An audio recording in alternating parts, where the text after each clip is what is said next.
Here we go, Protection Warrior baby! I cannot tell you guys how excited I am about this one, and if you've watched the recent MDI shows and maybe the Warcraft vlogs, you've seen Protection Warrior and I mean, come on! Look at that damage! And I mean, damage is not all Protection Warrior has. It has some really cool defensive abilities as well. And you'll learn that, plus talents, trinkets, Azurite traits and rotation and everything you need to take your bad boy into raids or dungeons. Or bad girl? Girls can tank, right? I mean, I haven't seen them, but I heard about them. Like unicorns. Hey! Let's kick it off with the talents.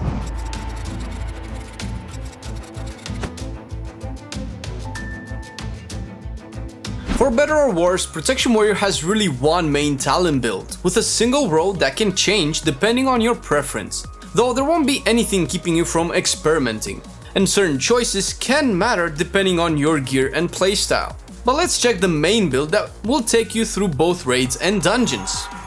On the first row, pick Into the Fray.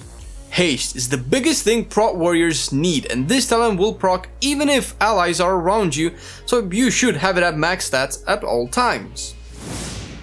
Second row, Crackling Thunder is the go-to.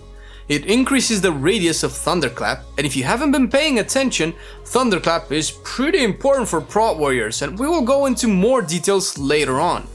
Not to mention that Thunderclap is the main reliable source of AoE damage and threat buildup, since casting Revenge without a proc is really not ideal. Third row, pick up Unstoppable Force. You will not change this one, ever. Unless Blizzard pulls a 180 and nerfs Protection Warriors, and that nerf will come on Thunderclap or this talent. Then this row will remain unchanged until the next expansion. This talent also affects your rotation and puts you at the top of tank damage, among one or two more things. Fourth row, a new addition in BFA is Bolster, that reduces the cooldown of Last Stand and makes it block all attacks. Are you kidding me? Last Stand will essentially turn into a super cooldown. This is good when you also have lower levels of haste and cannot keep up shield block every time you need it. Not to mention, the extra health is never bad. Fifth row is where you have some options. I personally like to go with Stormbolt because it gives more utility and adds control. Can work in raids on certain adds like the Raptors in Conclave. It will definitely work well in Mythic Plus. However, there's an argument to be made for Rumbling Earth with very high reaping keys where the cooldown reduction of Shockwave can come in handy. Test it out and pick the best option for you. If not, Stormbolt will never fail you. Sixth row, you will take Booming Voice, that upgrades your demo shout into a proper cooldown, both defensively and offensively. This talent will not only increase the damage you deal, which is always nice, especially when getting aggro is tough, but it provides an emergency reserve of rage that you can instantly spend on Ignore Pain or Shield Block. Plus, a good rage generation and spender playstyle will work well with our next talent. High-end raiding with kick-ass gear can also make Devastator a choice in pure single-target scenarios, but for now, stick with Booming Voice. And lastly, Anger Management. This is another set and forget talent that works really well with the amount of rage we will be getting with Booming Voice. Anger Management will reduce the cooldown of all the major abilities you need during a fight. Anger Management makes it possible to have 2 to 3 avatars between bosses in dungeons, and by avatars I pretty much mean all cooldowns. This is not something you change. Set in stone, it's a set and forget.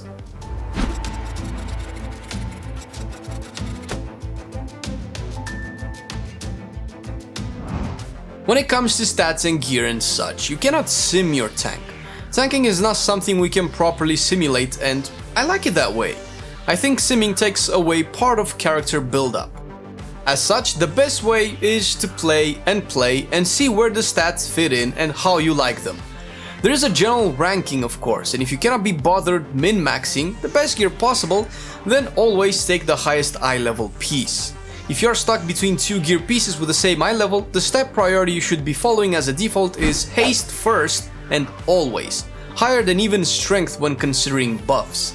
After haste you want versatility, followed by mastery, crit and armor. All of the stats are fairly close to each other and there is no universal bad stat. You clearly still want armor and definitely want crit, but not when sacrificing haste, so think about it like that. A short disclaimer going forward, guys. We try to keep the guides simple yet informative so you can get everything you need quick and start doing some content. There's a lot to talk about when it comes to getting the best of your protection warrior and understanding things like why is haste so important, why is versatility so high on the list. I would love to talk about all of these, so they will have to be in a separate video. If you guys would like to see that, you have to let us know in the comment section below. You can also check our stream and you might catch me playing protection there and we can chat. Moving on to trinkets, as with everything so far and going forward, we will not be talking sims here. There is the wonderful Skyhold's Discord community for warriors that you can check, and the boys there are doing amazing research on a lot of the stuff I'm including in the guide.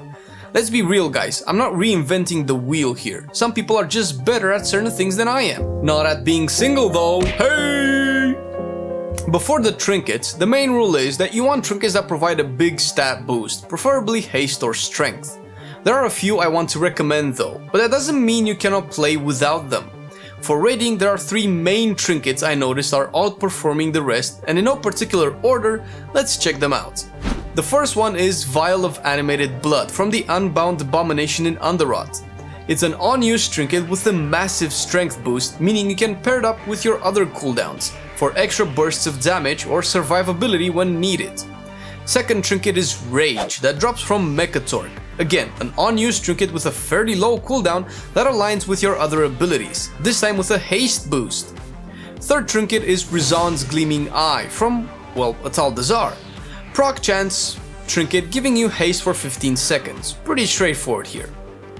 For Mythic Plus, both the Vial and Rizan's Eye are very good options. On top of them, you can go for the Diamond-Laced Trinket that drops from Opulence, giving you a passive shield based off of versatility.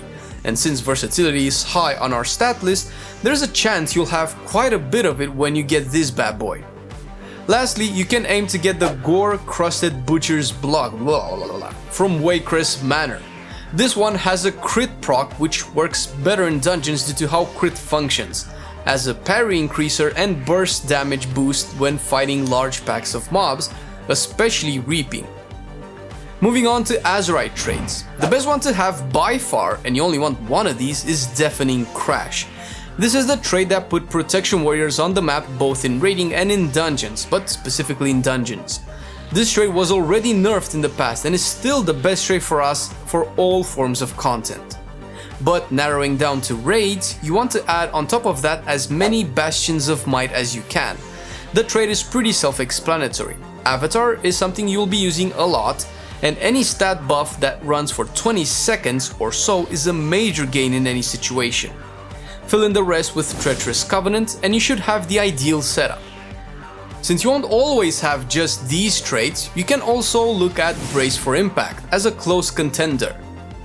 For dungeons, keep Deafening Crash of course, as well as Bastion of Might. Other traits you can be looking for are Bloodsport and Iron Fortress. Bloodsport adds a bit of extra survivability, while Iron Fortress returns a bit of damage back on top of the extra block it gives you.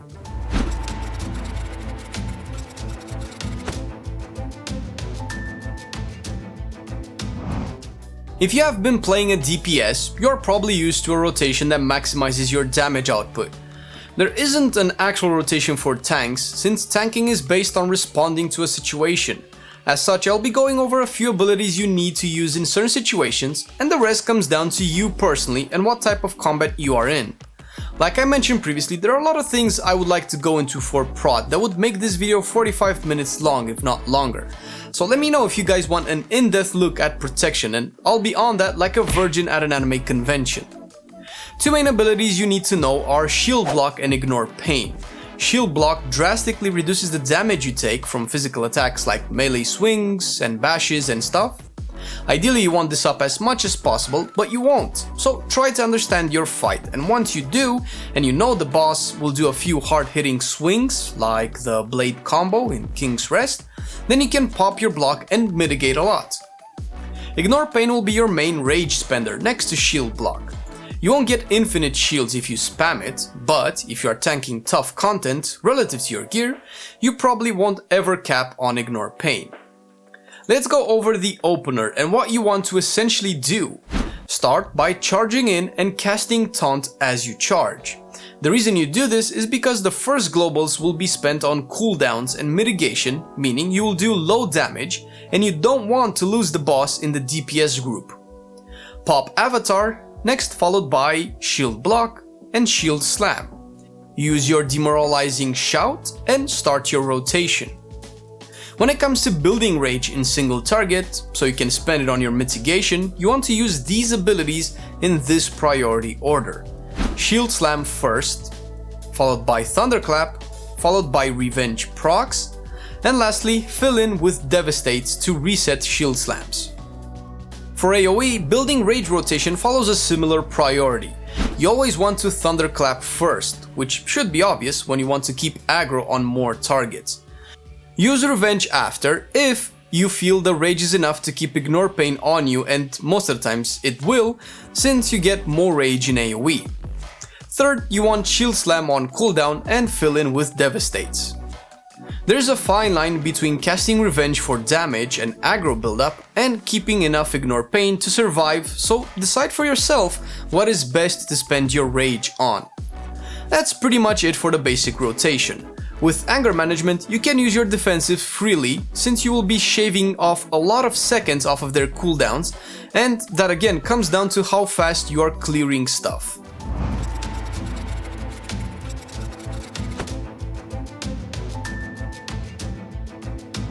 For consumables, remember, you want haste above everything.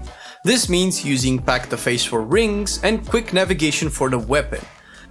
There are clearly other choices you can go for and it won't set you back too much, but hey, you are here because you want to min-max, right?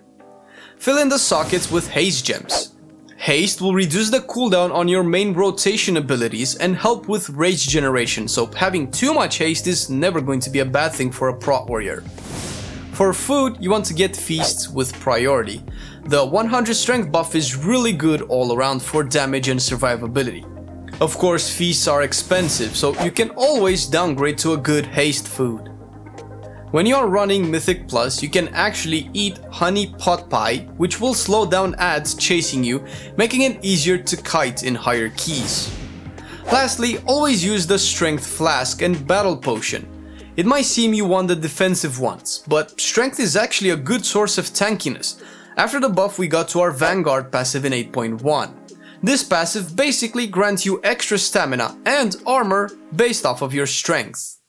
Hope you like tanking, and if you don't, maybe you like to get a little bit angrier and smash stuff with your Fury Warrior, for which we have a guide somewhere on the screen. Click it! It's really cool, you'll learn everything you need to know about Fury when it comes to raids and Mythic Plus dungeons. Shout out to our Patreons for keeping our dream alive and making everything possible. We love you guys and appreciate every little bit of support that you give us. Also, if you're interested in becoming our Patreon, you can check the link description down below and get a few perks along the way.